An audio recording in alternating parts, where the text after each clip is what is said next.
Pernahkah di dalam kehidupan kita merasa seperti terpojok atau merasa seperti tidak ada jalan keluar? Pernah ada yang merasakan demikian? Saya yakin bahwa kita semua yang menonton video ini atau yang mendengarkan khotbah ini pasti pernah merasakan bagaimana situasinya ketika berada di jalan yang buntu atau terpojok. Kotong mau maju pergi di depan, ada tantangan yang mustahil untuk kita lewati. Kita mau mundur ke belakang, ada masalah yang sementara terus mengejar kita.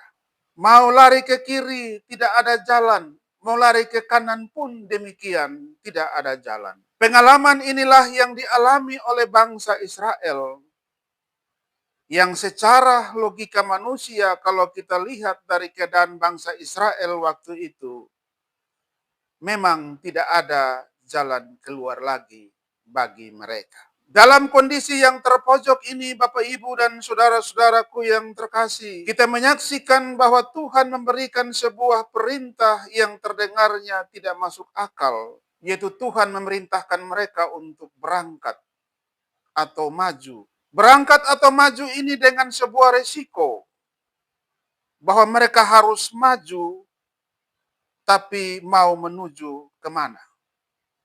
Mau maju dengan apa? Tidak ada kapal penolong yang dapat menolong mengangkut mereka semua ke seberang untuk menghindari pasukan Firaun yang sementara mendekati mereka. Kita menyaksikan bahwa bangsa Israel sementara berada dalam keadaan yang terpojok. Tidak ada jalan lagi yang dapat mereka tempuh. Sebagai manusia yang normal, ketika berada dalam keadaan yang demikian, pastilah mereka takut, pastilah mereka mengeluh, pastilah mereka merasa bahwa dompung hidup sebentar lagi sutamat. Pengalaman inilah yang dialami oleh bangsa Israel ketika beberapa saat mereka baru keluar dari tanah Mesir, yaitu tanah perbudakan. Dari teks yang kita baca ini, kita akan sama-sama belajar bahwa di saat kita merasa terpojok atau tidak ada jalan, Tuhan tidak meminta kita untuk mencari jalan. Mencari jalan yang saya maksudkan begini, Bapak, Ibu, dan saudara-saudara. Terkadang kotong berhutang, karena ingin tutup hutang yang lain, kita berhutang lagi. Akhirnya kita galing lubang satu, dan kita tutup lubang yang satu lagi. Jadi Tuhan tidak meminta agar kita mencari jalan yang bisa menyusahkan kita. Tapi Tuhan meminta kita untuk tetap melangkah. Sebab di dalam kehidupan kita pun kita sering bertemu dengan situasi terpojok. Tidak ada jalan seperti bangsa Israel. Walaupun masalah kita berbeda-beda. Masalah yang dirasakan itu kadang-kadang sepertinya tidak ada solusi atau jalan keluar. Tapi firman Tuhan hari ini dengan tema Tuhan menyediakan jalan di tengah jalan buntu. Saya mau katakan bahwa ini sebagai sebuah teguran, tapi juga sebagai kekuatan bagi kita untuk bisa belajar dari bangsa Israel untuk melihat bagaimana kepemimpinan Tuhan dapat menolong mereka keluar dari situasi yang sulit. Saudara-saudaraku yang terkasih, dalam ayat 15 sampai 16 kita menyaksikan dengan keras Tuhan menegur Musa. Tuhan katakan, mengapa engkau berseru-seru kepadaku? Katakanlah kepada orang Israel untuk berangkat. Kita garis bawahi dua kata penting, berseru-seru dan berangkat. Kata berseru-seru ini dapat dipahami sebagai doa. Ketika berada di dalam masalah, kita menyaksikan Musa sebagai pemimpin, mereka pasti berdoa meminta petunjuk dari Tuhan. Langkah apa selanjutnya yang harus diambil? Namun doa Musa kali ini berbeda.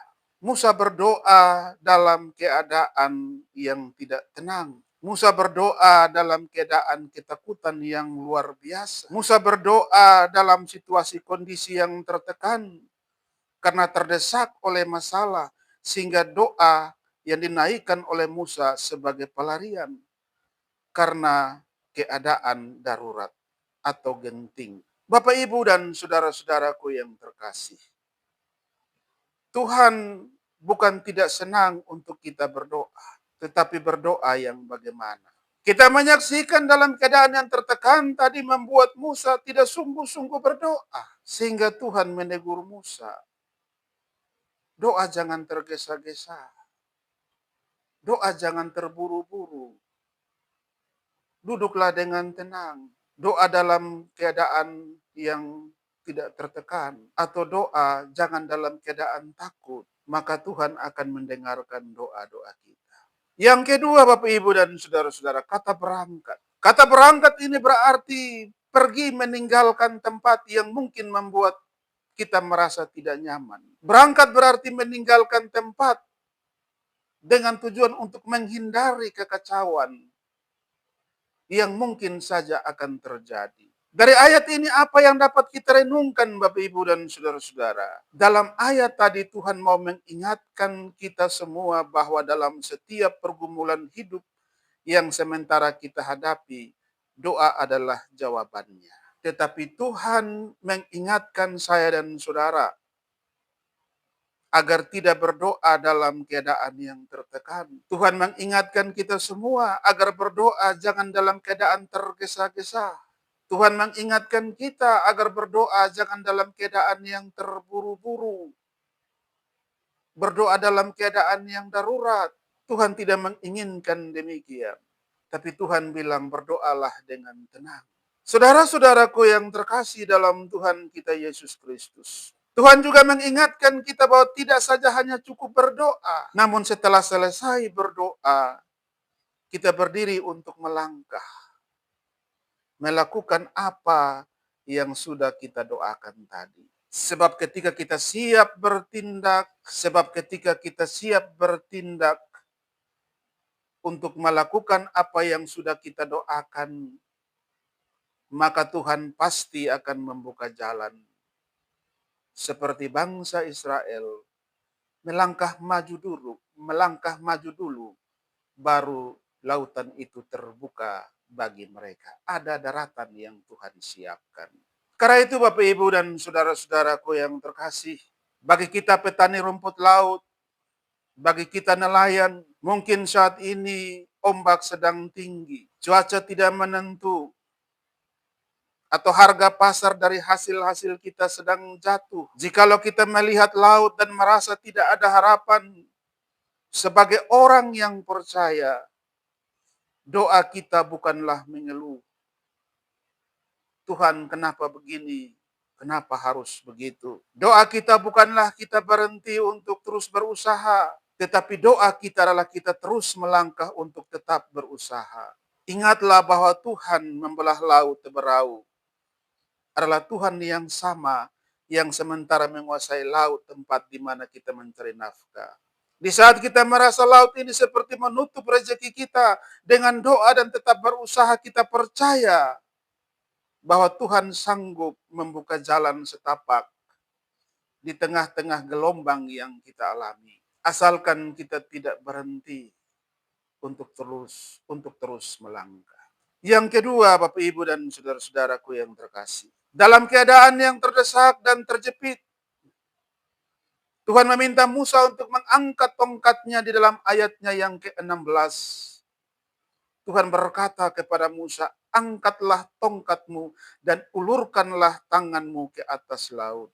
Kita menyaksikan bahwa Tuhan tidak langsung membelah laut begitu saja walaupun Tuhan sanggup untuk melakukannya. Tuhan memakai apa yang ada di tangan Musa sebagai alat, yaitu sepotong kayu, sebuah tongkat biasa dipakai oleh Tuhan untuk melakukan mujizat yang luar biasa. Saudara-saudaraku yang terkasih, dari ayat ini sebenarnya Tuhan mau bilang kepada kita bahwa Tuhan juga ingin memakai apa saja yang ada di tangan kita sebagai alat mujizat Allah itu terjadi.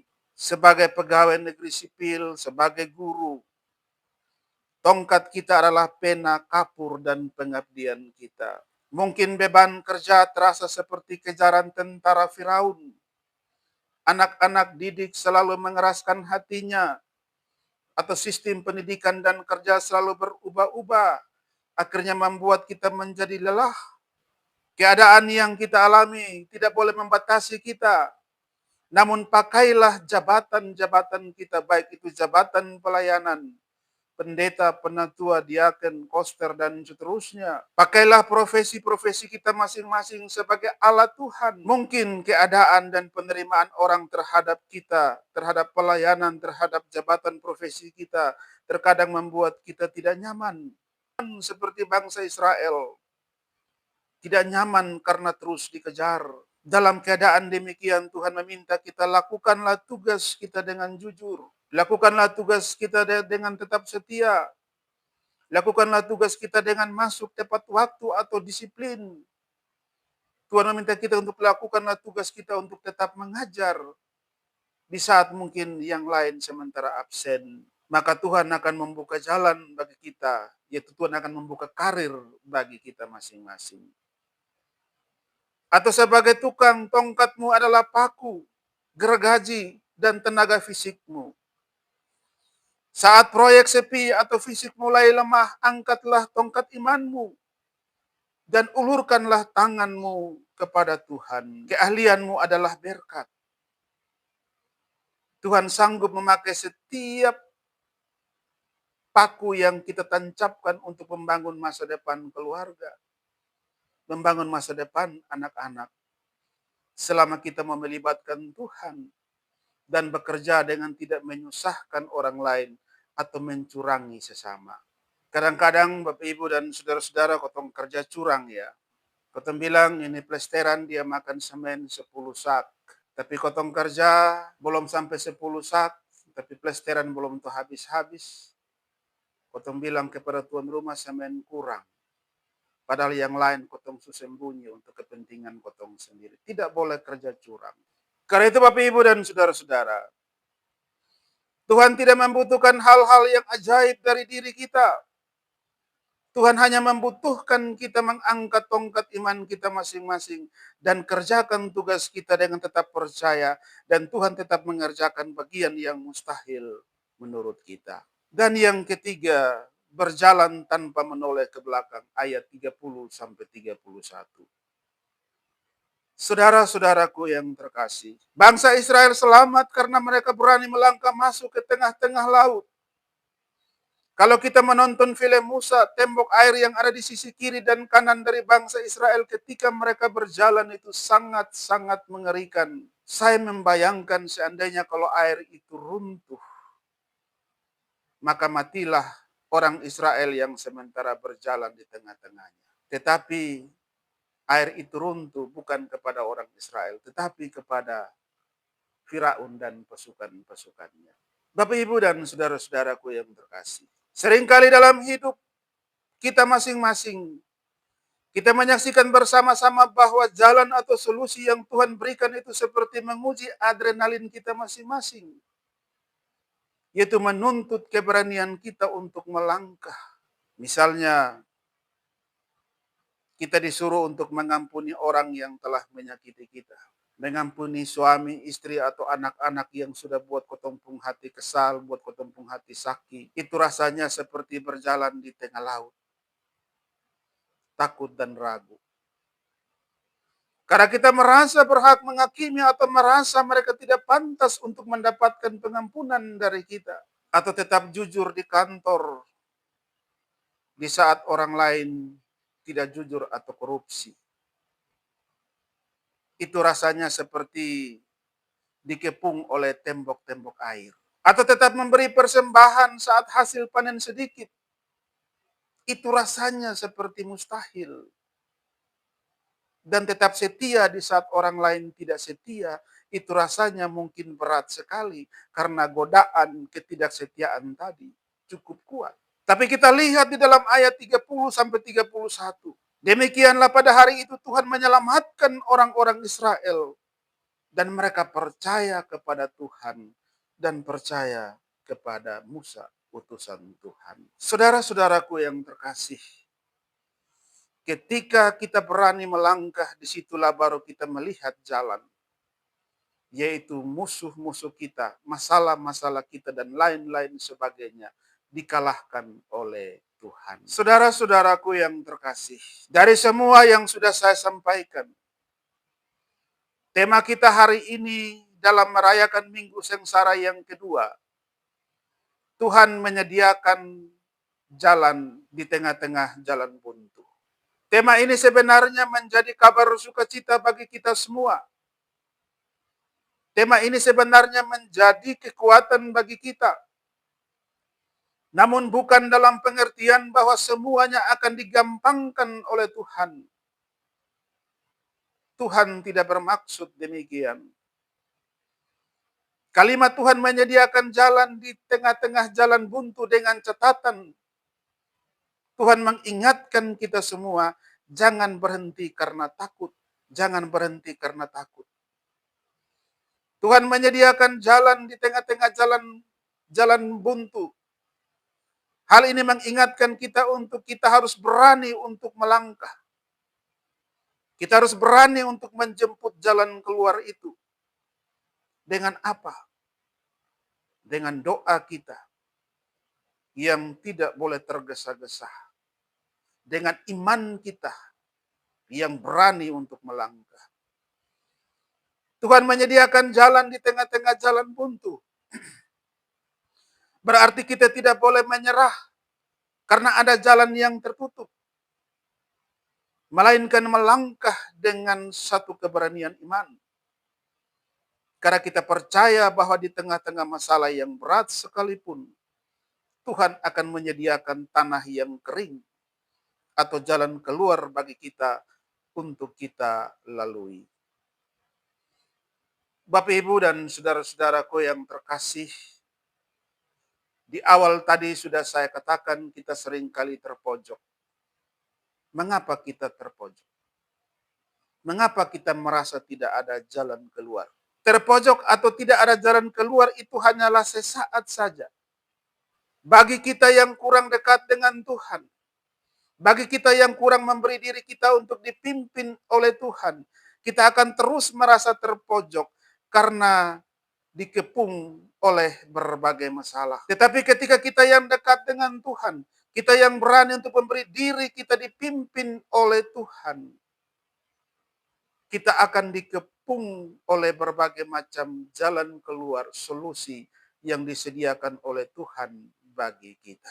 Karena itu Bapak, Ibu, dan saudara-saudaraku yang terkasih, bagi kita yang selalu memberi diri untuk dipimpin oleh Tuhan, jalan atau solusi selalu disediakan oleh Tuhan untuk kita.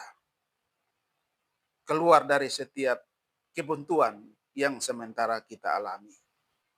Sebab bagi Tuhan tidak ada jalan yang benar-benar tertutup. Bagi kita yang dekat dengan Tuhan dan yang selalu memberi diri untuk dipimpin oleh Tuhan, Tuhan akan selalu menyediakan jalan keluar atau solusi dari setiap kebuntuan yang sementara kita hadapi. Dan semoga Kotong adalah salah satunya. Bapak, Ibu, dan saudara-saudaraku yang terkasih, minggu ini kita ada dalam minggu sengsara yang kedua.